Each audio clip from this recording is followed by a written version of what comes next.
નમસ્તે મિત્રો, આજના ગુજરાત સમાચારની અંદર આપ સર્વ સાથે મિત્રોનું ફરી એકવાર સ્વાગત છે.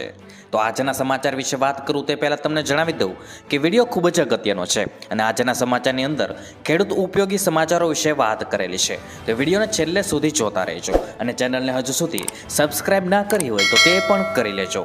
તો મિત્રો વાત કરીએ આજના સૌથી પહેલા સમાચારને લઈને. તો કચ્છને ગુજરાત સરકારની વધુ એક મોટી ભેટ. મિત્રો, કચ્છ જિલ્લાના સામત્રા ગામ નજીકના ચાડવા રખાલ વિસ્તારમાં કેરેકલ એટલે કે હેણોત્રો બ્રીડિંગ એન્ડ કન્ઝર્વેશન સેન્ટર વિકસાવવા રાજ્ય સરકાર 10 કરોડ રૂપિયા ફાળવશે. મિત્રો, મુખ્યમંત્રી ભૂપેન્દ્ર પટેલે કચ્છના માંડવીમાં શ્યામજી કૃષ્ણ વર્મા મેમોરિયલ ખાતે આયોજિત એક સમારોહમાં આ જાહેરાત કરી હતી. વન્યજીવ તથા વાનસ્પતિક સંશોધનકારો માટે પોટેન્શિયલ ધરાવતો આ વિસ્તાર ઇકો ટુરિઝમ એક્ટિવિટીની પણ સંભાવના ધરાવે છે. ત્યાર પછી મિત્રો મહત્વના સમાચાર વિશે આગળ વાત કરીએ. તો હેલ્મેટ ન પહેરનારાને રોકી રાખો, ભલે ઓફિસનું મોડું થાય. મિત્રો, ગુજરાત હાઈકોર્ટમાં ફરી એકવાર હેલ્મેટનો મામલો ગુંજ્યો હતો. પોલિટેકનિકલથી આઈઆઈએમ વચ્ચે બનનાર ઓવરબ્રિજને લઈને કરવામાં આવેલી પીઆઈએલની સુનાવણી દરમિયાન ચીફ જજે જણાવ્યું હતું કે હેલ્મેટ ફરજિયાત કરાયું હોવા છતાં અમદાવાદ શહેરમાં કોઈ હેલ્મેટ નિયમનું પાલન કરીને હેલ્મેટ પહેરતું નથી. હેલ્મેટ ન પહેરનારને રોકી રાખો, ભલે ઓફિસનું મોડું થાય. હાઈકોર્ટે આવા ચીફ જજે મોબાઈલમાં ફોટો લીધા હતા. ત્યાર પછી મિત્રો મહત્વના સમાચાર વિશે આગળ વાત કરીએ.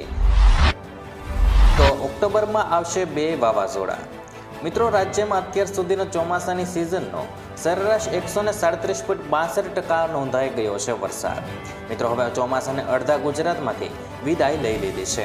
હવામાન નિષ્ણાત અંબાલાલ પટેલનું અનુમાન છે કે ઓક્ટોબર મહિનામાં 2 વાવાઝોડા સક્રિય થશે. મિત્રો, 5 ઓક્ટોબરના રોજ હવામાનમાં પલટો આવ્યો છે અને દક્ષિણ ગુજરાતમાં હળવો વરસાદ થશે તેમજ વડોદરાના ભાગમાં વરસાદની શક્યતાઓ રહેશે. સૌરાષ્ટ્રના ભાગમાં વરસાદની શક્યતા રહેશે અને 7 થી 12 ઓક્ટોબરના રોજ મોટો પલટો આવશે અને ગુજરાતના કોઈ ભાગમાં હળવો વરસાદ થવાનો છે.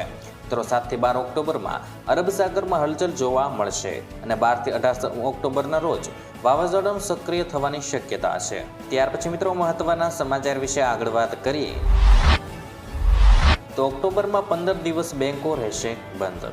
મિત્રો, ઓક્ટોબર 2024માં 15 દિવસ સુધી બેંકોમાં કામ નહીં થાય.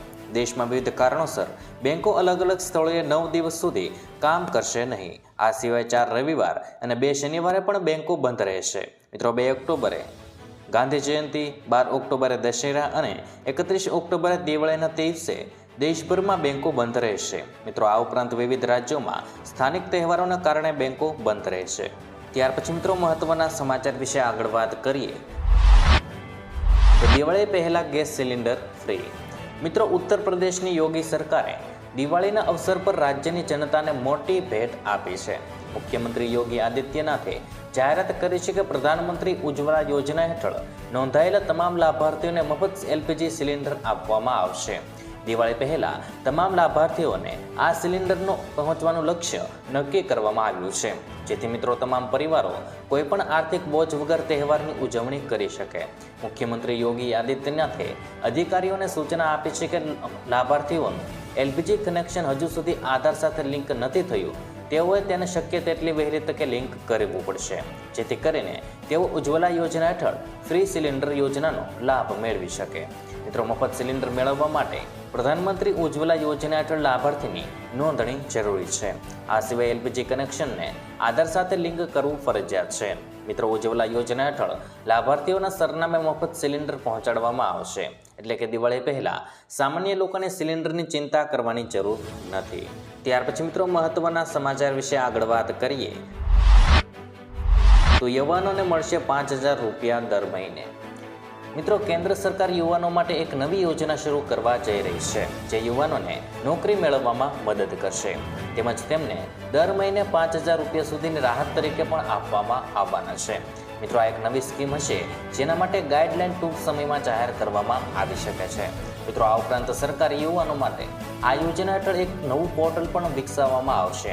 હકીકતમાં ઇન્ટર્નશીપ યોજના બજેટ 2024માં પ્રસ્તાવિત કરવામાં આવી હતી. તેને શરૂ કરવાની તૈયારીઓ પૂરા જોશમાં ચાલી રહી છે. મિત્રો, એક અહેવાલ મુજબ કેન્દ્ર સરકારનું કોર્પોરેટ એફેર્સ મંત્રાલય એટલે કે MCA ટૂંક સમયમાં કેન્દ્ર સરકારની એન્ટરશીપ સ્કીમની શરૂઆત માટે ગાઈડલાઈન જાહેર કરી શકે છે. મિત્રો, આ યોજના અલગ અલગ અઠવાડિયામાં કોઈપણ સમયે રજૂ કરી શકાય છે. મિત્રો, આ ઉપરાંત એક સમર્પિત ઇન્ટર્નશીપ પોર્ટલ પણ લોન્ચ કરવામાં આવશે. ત્યાર પછી મિત્રો મહત્વના સમાચાર વિશે આગળ વાત કરીએ તો પ્રધાનમંત્રી કિસાન સન્માન નિધિના 18મા હપ્તાની રાહ જોઈ રહેલા ખેડૂતો માટે સારા સમાચાર આવ્યા છે. સરકાર દ્વારા 18મા હપ્તાની રકમ ગઈકાલે એટલે કે 5મી ઓક્ટોબરે ખેડૂતોના ખાતામાં જમા કરવામાં આવે છે. જો મિત્રો તમારા ખાતામાં પીએમ કિસાન યોજનાના પૈસા આવ્યા નથી તો તમારે ચિંતા કરવાની જરૂર નથી. અહીં આપેલા સ્ટેપ અનુસાર તમે 2000 રૂપિયાનો 18મો હપ્તો મેળવી શકો છો. મિત્રો, જો તમે તમારું બેંક એકાઉન્ટ આધાર સાથે લિંક કર્યું નથી તો તમને પીએમ કિસાન યોજનાનો લાભ નહીં મળે. આ સિવાય જો તમે તમારા બેંક ખાતાનું કેવાયસી નથી કરાવ્યું તો મિત્રો પીએમ કિસાન યોજનાના પૈસા તમારા ખાતામાં નહીં આવે. બેંક એકાઉન્ટ કેવાયસી અને બેંક એકાઉન્ટને આધાર સાથે લિંક કર્યા પછી આગામી હપ્તો ચોક્કસપણે તમારા ખાતામાં આવશે. આ સિવાય મિત્રો જો હપ્તો ન મળે તો તમે નીચે આપેલા નંબર પર સંપર્ક કરીને મેળવી શકો છો. જેની માટેનો ટોલ ફ્રી હેલ્પલાઇન નંબર 011-2338-10-92 પર સંપર્ક કરી શકો છો. મિત્રો, આ ઉપરાંત તમે સત્તાવાર ઈમેલ આઈડી પીએમ કિસાન ICT@gov.in પર સંપર્ક કરી શકો છો. તો મિત્રો, આજના દરેક સમાચાર અહીં કામના પૂર્ણ થાય છે. આપને કહેવા લાગ્યા એ કોમેન્ટ બોક્સમાં જણાવી દેજો. અને વિડીયો કામનો લાગ્યો હોય, સમાચાર ઉપયોગી લાગ્યા હોય તો મિત્રો આ વિડીયોને એક લાઇક કરી દેજો, જેથી કરીને અમને પ્રોત્સાહન મળતું રહે અને દરરોજના ખેડૂતને લગતા, હવામાનને લગતા અને ગુજરાતમાં પળે પળના સમાચાર મેળવવા માટે ગુજરાતની આ ચેનલ તાતની વાતને સબસ્ક્રાઇબ કરી લેજો, જેથી કરીને ગુજરાતની દરેક અપડેટ્સ તમને મળતી રહે. તો મિત્રો, હું મળીશ તમને આવતીકાલે નવા સમાચારો સાથે અને નવી માહિતી સાથે. ત્યાં સુધી મિત્રો મને રજા આપશો. ધન્યવાદ.